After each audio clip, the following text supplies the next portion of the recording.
Good morning students. बेटा अब हमने क्या किया है, अभी तक हमने न्यू रेशो कैलकुलेट की, अभी तक हमने सेक्रीफाइसिंग रेशो कैलकुलेट की, अब तक हमने जो नया पार्टनर आ रहा था वो कैपिटल लेकर आ रहा है, प्रीमियम लेकर आ रहा है, वो किस फॉर्म में लेकर आ रहा है और उसको कैसे डिवाइड करना है, ये सारी कैलकुलेशन अब तक हमने की है। अब हम स्टार्ट करने वाले हैं revaluation of assets and liabilities, जो हमने पहले भी पढ़ा है। रीवैल्यूएशन तब भी होगा जब हमने जो इससे प्रीवियस चैप्टर पढ़ा था जिसमें change in profit sharing ratio among existing partners, अगर रेशियो चेंज हो रही थी तब भी revaluation of assets and liabilities होगा, और अगर एडमिशन ऑफ ए पार्टनर होता है तब भी revaluation of assets and liabilities होगा। ठीक है, सेम है, रीवैल्यूएशन वही है, जैसे आप वहाँ बनाते थे वैसे ही हमें यहाँ बनाना है। वही जनरल एंट्रीज हैं, वही आपका परफॉर्मा है कि अगर आपकी बताया था मैंने आपको कि ये हमारा रीवैल्यूएशन जो है वो एक तरह से profit and loss adjustment account का भी काम करता है। जैसे आपके पीएनएल अकाउंट में होता है, डेबिट साइड में सारे एक्सपेंसेस और लॉसेस लिखते हैं और क्रेडिट साइड में हम सारी इनकम्स और गेन्स लिखते हैं, वैसे ही हम यहाँ लिखते हैं, वही सेम परफॉर्मा है। अब हम इसकी एंट्रीज देख लेते हैं। अब यहाँ पे जो एडजस्टमेंट्स आएंगी ना नीचे वो डिफरेंट आएंगे, अदरवाइज जैसे आपने प्रीवियस चैप्टर में इक्वेशन सॉल्व किए हैं वैसे ही हमें इस चैप्टर में इक्वेशन सॉल्व करने हैं। ठीक है, अब इसकी एडजस्टमेंट डिफरेंट आएंगी क्योंकि वहां पे एडजस्टमेंट किस चीज की होती थी, पार्टनर्स वही थे और रेशियो चेंज हुई है उनमें। यहाँ पे एडजस्टमेंट किस चीज की है, पार्टनर ऐड हुआ है, पार्टनर ऐड हुआ है तो रेशियो भी चेंज हुई है। तो ये सारी एडजस्टमेंट जो है वो डिफरेंट हो सकती हैं, अदरवाइज आपका जो सारा क्वेश्चन है वो बिल्कुल वैसे ही होगा जैसे आपने प्रीवियस चैप्टर में किया है। अब देखो illustration number 49, stock is under valued bye 10%। Under valued bye मतलब अब तक जो आपका स्टॉक लिखा हुआ है वो आपका अंडर वैल्यूड है 10% से, मतलब स्टॉक की वैल्यू अब बढ़ानी है क्योंकि वो अब तक क्या थी, अंडर वैल्यूड थी। तो मतलब ये जो दे रखा है 10% से बढ़ानी है, मतलब अब तक जो मैंने अपनी बुक्स में लिखा हुआ था वो तो 90% से लिखा हुआ था। मतलब तो यही है उसका कि stock is under valued bye 10%, 10% से अंडर वैल्यू हुआ है, मतलब जो अब तक मेरी बुक्स में लिखा हुआ था वो 90% लिखा हुआ था। तो मुझे निकालना पड़ेगा कि उसकी प्रेजेंट वैल्यू कितनी है। अब उसका मतलब ये लगाओ, ये देखो जो ये 54,000 है ये कितनी है, ये 90% है और मुझे कितना चाहिए 100, तो इंटू 100 कर देंगे बाय 90।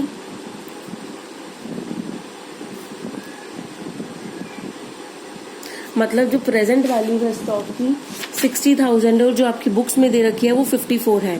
मतलब क्या है कि 6,000 से आपके स्टॉक की वैल्यू इंक्रीज हो गई। इंक्रीज होती है तो हम रीवैल्यूएशन की कहाँ लिखते हैं, फायदा हो गया हमारे लिए, गेन हो गया, तो रीवैल्यूएशन की क्रेडिट साइड में लिखते हैं। स्टॉक की वैल्यू इंक्रीज हुई है, स्टॉक मेरी एसेट है, अगर उसकी वैल्यू इंक्रीज होगी तो स्टॉक अदर एसेट्स हमारी क्या होती हैं, डेबिट होती हैं, उसकी वैल्यू अगर इंक्रीज होगी तो और डेबिट कर देंगे, स्टॉक अकाउंट डेबिट टू कहाँ डालेंगे उसको, रीवैल्यूएशन अकाउंट में। टू रीवैल्यूएशन कितने से इंक्रीज हुई है, 6,000 से हुई है, तो मैं 6,000 लिखूंगी यहाँ पे। क्लियर है ये। अब देखो second adjustment, stock is over valued bye 10%। आपका जो स्टॉक है वो ओवर वैल्यूड है 10% से। Book value of the stock is 66,000, मतलब जो आपकी बुक्स में स्टॉक दिखाया हुआ है वो 10% एक्स्ट्रा दिखाया हुआ है, अब आपको कम करना है उसको, उसकी वैल्यू रिड्यूस हो रही है। अब स्टॉक अगर ओवर वैल्यूड है 10% से, मतलब जो ये हमारा 66,000 का स्टॉक दिखाया हुआ है ये 66,000 10% से ओवर वैल्यूड है, मतलब ये 110% है और मुझे कितना चाहिए 100%, उसकी वैल्यू निकालनी है। तो जो उसकी वैल्यू है वो कितनी है 60,000 और मैंने अपनी बुक्स में कितनी दिखा रखी है 66,000। 6,000 से मुझे उसकी वैल्यू को क्या करना है, डिक्रीज, वैल्यू डिक्रीज कर दी मैंने 66,000 से। अब वैल्यू डिक्रीज होगी तो स्टॉक मेरे क्या होती है, एसेट होती है। जब उसकी वैल्यू रिड्यूस हो जाएगी डेबिट होती है, अदरवाइज वो जब वैल्यू रिड्यूस होगी तो उसको क्या कर देंगे, क्रेडिट, और ऊपर कहाँ से डालेंगे, ये रीवैल्यूएशन अकाउंट को क्या करेंगे, डेबिट, रीवैल्यूएशन की डेबिट साइड में चला जाएगा। Revaluation account debit 6,000 to stock account 6,000 rupees. Next आपको दे रखा है value of land and building is to be increased to 5 lakh.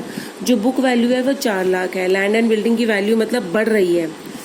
Books में आपकी 4 लाख दिखा रखी है लेकिन इस टाइम पे जो उनकी वैल्यू है वो 5 लाख है। तो land and building account debit to, debit क्यों किया मैंने, क्योंकि ये मेरी एसेट है और एसेट है उसकी वैल्यू बढ़ रही है, तो मतलब और डेबिट कर देंगे उसको, डेबिट होती है हमारी एसेट्स, उसको और डेबिट कर देंगे कितने से, 1 लाख से और डेबिट कर देंगे, रीवैल्यूएशन के लिए चला जाएगा क्रेडिट साइड में, टू रीवैल्यूएशन अकाउंट 1 लाख से। ठीक है, नेक्स्ट एंट्री देखो इन्होंने क्या दे रखी है, value of land and building is to be increased by 5 lakh, increased by 5 lakh. अब ध्यान से समझना यहाँ पर, value of land and building is to be increased by, ऊपर वाली एंट्री में क्या था, value of land and building is to be increased to, 5 lakh तक बढ़ाना है, टू का मतलब 5 लाख तक, प्रेजेंट वैल्यू है बुक में 4 लाख, 5 लाख तक बढ़ाना है, और यहाँ पे प्रेजेंट वैल्यू बुक में 4 लाख है, बाय 5 लाख मतलब 5 लाख से बढ़ाना है, तो 5 लाख से बढ़ गया तो मतलब टोटल वैल्यू कितनी होगी लैंड एंड बिल्डिंग की, 9 लाख। यहाँ पे सिर्फ वर्ड्स का डिफरेंस था और कुछ नहीं था। अब मेरी जो लैंड एंड बिल्डिंग की वैल्यू है वो 5 लाख से बढ़ गई, land and building account debit 5 lakh to revaluation account 5 lakh rupees. ठीक है, नेक्स्ट एंट्री देखो आपको क्या दे रखी है, इन्होंने बोला है a debtor whose due of 40,000 was written off as bad debt last year and 30,000 and a debtor whose due 40,000 was written off as bad debt last year paid 30,000 in full settlement। अब चाहे वो full settlement में दे या जैसे भी दे, वो bad debt है जिसको मैं पिछले साल बैड डेट बना चुकी हूँ, तो अब वो मेरा डेटर तो है ही नहीं, तो फुल सेटलमेंट का तो कोई मतलब ही नहीं है, ये तो एकदम से जी आ गया कि जी 30,000 ले लो मेरे से। तो एक तरह से जब हम अकाउंट खोलते हैं, जब बैड डेट से अगर हमें पैसा रिकवर होता है तो अकाउंट क्या खोलते हैं हम, बैड डेट्स रिकवर अकाउंट, और वो पैसा आपको मिलेगा, फायदा हो गया आपके लिए। तो आपकी पहले तो एंट्री क्या हो जाएगी, जब आपको वो पैसा मिल रहा है, cash account debit to bad debts recovered account, कितना मिल रहा है आपको वो पैसा, 30,000 रुपीज, बैड डेट्स रिकवर्ड। अब ये बैड डेट रिकवर जो मुझे पैसा मिल गया मेरे लिए तो फायदा हो गया, फायदा हो गया तो रीवैल्यूएशन अकाउंट की क्रेडिट में चला जाएगा, तो इसकी एंट्री हम इसको रीवैल्यूएशन अकाउंट में ट्रांसफर कर देंगे, bad debts account debit to revaluation account 30,000 rupees. पहले बैड डेट वो मेरी इनकम थी जो रिकवर हुआ है, ये बैड डेट रिकवर्ड है, बैड डेट रिकवर को मैंने क्रेडिट किया था, क्यों, क्योंकि वो मेरी इनकम थी, एकदम से मुझे पैसा मिल गया, जो पैसा मैं सोच के बैठी थी कि वो डूब गया है वो पैसा मुझे मिल गया, तो cash account debit to bad debt recover account, और उधर से bad debt recover account debit to revaluation account, ये जो पैसा है वो कहाँ चला जाएगा, रीवैल्यूएशन अकाउंट में चला जाएगा बैड डेट रिकवर। अब देखो next entry, an old customer whose account was written off as bad debt has promised to pay 15,000 in full settlement of his account of 25,000। An old customer who was written off as bad debt has promised to pay 15,000 in full settlement। तो यहाँ पे क्या हो रहा है आपका, एक तरह से जिसको आपने पैसा जो आपका डूब चुका था was written off as bad debt last year of bad debt has promised to pay, अभी पे नहीं किया है, ऊपर वाले एंट्री में क्या था, पेड 30,000, तो मैंने साथ साथ कर दिया था bank account cash account debit to bad debt recover account, but यहाँ पे अभी उसने प्रॉमिस किया है, अभी पैसा मुझे दिया नहीं है, प्रॉमिस किया है तो वो मेरा डेटर बन गया, कि उसने प्रॉमिस कर लिया कि वो पैसा मुझे दे देगा, तो वो मेरा डेटर बन गया है, तो एंट्री क्या हो जाएगी आपकी, sundry debtors account debit to revaluation account. कितने से करेंगे हम, 25 देने थे उसने मेरे, लेकिन वो बोल रहा है 15 का प्रॉमिस कर रहा है कि जी मैं 15 दे दूंगा, तो हमें 25 से मतलब ही नहीं है यहाँ पे, वो बोल रहा है मैं 15 दूंगा, तो मैं 15 से ही अपना उसको डेटर बनाऊंगी। क्लियर है ये। नेक्स्ट देखो इन्होंने एंट्री क्या दे रखी है, नेक्स्ट एंट्री में ये बोल रहे हैं A liability for claim included in creditors for 20,000 is settled at 16,000। एक लाइबिलिटी थी आपकी जो क्रेडिटर्स में इंक्लूडेड थी 20,000 के नाम से, अब वो सेटलमेंट हुई है उसकी 16,000 पे, तो एक तरह से आपको अब 16,000 देने हैं 20,000 के बदलाए आपको 16,000 रुपये देने हैं, 4,000 का फायदा हो गया आपको। तो इस केस में हम क्या करेंगे, पहले तो वो क्रेडिटर अब खत्म हो गए क्योंकि उसकी सेटलमेंट हो गई, कितने पे हो गई, 20,000 पे। तो वो क्रेडिटर जो मैंने अब तक क्रेडिट कर रखे थे उसको मैं क्या कर दूंगी, डेबिट, क्रेडिटर अकाउंट डेबिट 20,000 से टू बैंक अकाउंट। पैसा मुझे देना कितना पड़ रहा है बैंक से, 16,000 रुपये। 16,000 पे सेटल हुआ है तो 16 देने हैं, और 4,000 का मुझे फायदा हो गया, वो फायदा मैं कहाँ डाल दूंगी, रीवैल्यूएशन अकाउंट। अगर एसेट्स का रीवैल्यूएशन होगा तो भी वहां जाएगा, लाइबिलिटीज का रीवैल्यूएशन होगा तो भी वहां जाएगा।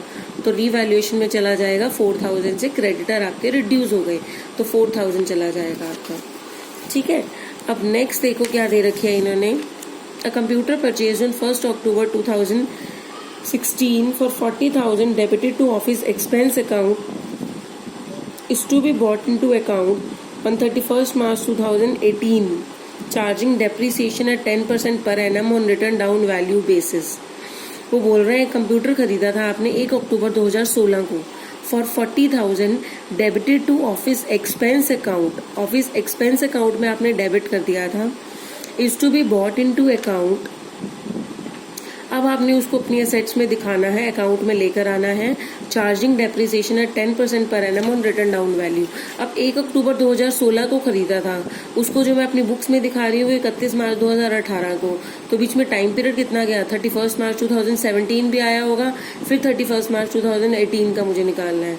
तो पहले मैंने 1 अक्टूबर को खरीदा है, अक्टूबर, नवंबर, दिसंबर, जनवरी, फरवरी, मार्च, 31 मार्च 2017 तक का निकालूंगी डेप्रिसिएशन, फिर पूरे साल का 17 से 18 तक का निकालूंगी, फिर उसकी वैल्यू आ जाएगी कि अब उसकी वैल्यू कितनी बची है।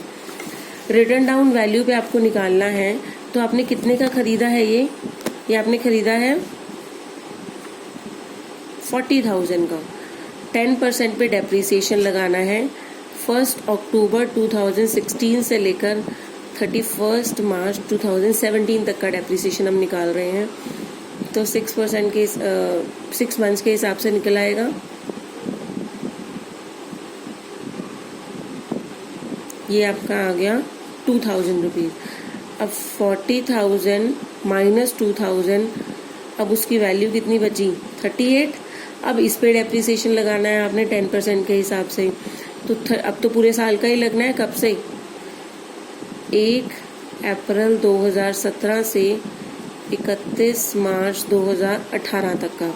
तो 38,000 इंटू 10/100 इज इक्वल टू 3,800।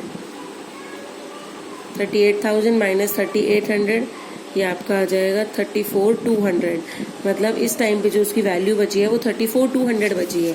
ठीक है, मैं उसकी जर्नल एंट्री कर दूंगी, वो कंप्यूटर आ गया मेरे पास, चाहे तो मैं उसको ऑफिस इक्विपमेंट के नाम से डाल दूं, चाहे मैं उसको कंप्यूटर के नाम से डाल दूं। ठीक है, इन्होंने क्या बोला है, ऑफिस इक्विपमेंट अकाउंट डेबिट, कितने की बची है वो एसेट, अब मैं अपनी बुक्स में दिखा रही हूँ 31 मार्च 2018 को, तो 31 मार्च 2018 को जो उसकी वैल्यू बची है 34,200 बची है, 34,202। ये सेट पहले तो मेरी बुक्स में नहीं थी, अब मेरी बुक्स में आ रही है, तो मेरे लिए तो फायदा हो गया ना, अब ये मेरी एसेट बन गई एक। तो रीवैल्यूएशन अकाउंट 34,200 रीवैल्यूएशन के क्रेडिट में चला जाएगा, रीवैल्यूएशन के क्रेडिट में चला जाएगा। आ गया बेटा ये जनरल एंट्री समझ में। अगर ये जनरल एंट्रीज ऐसे वाली समझ में आ जाएंगी ना तो डेफिनेटली इजीली हो जाएगा, और कुछ भी नहीं है इन क्वेश्चंस में।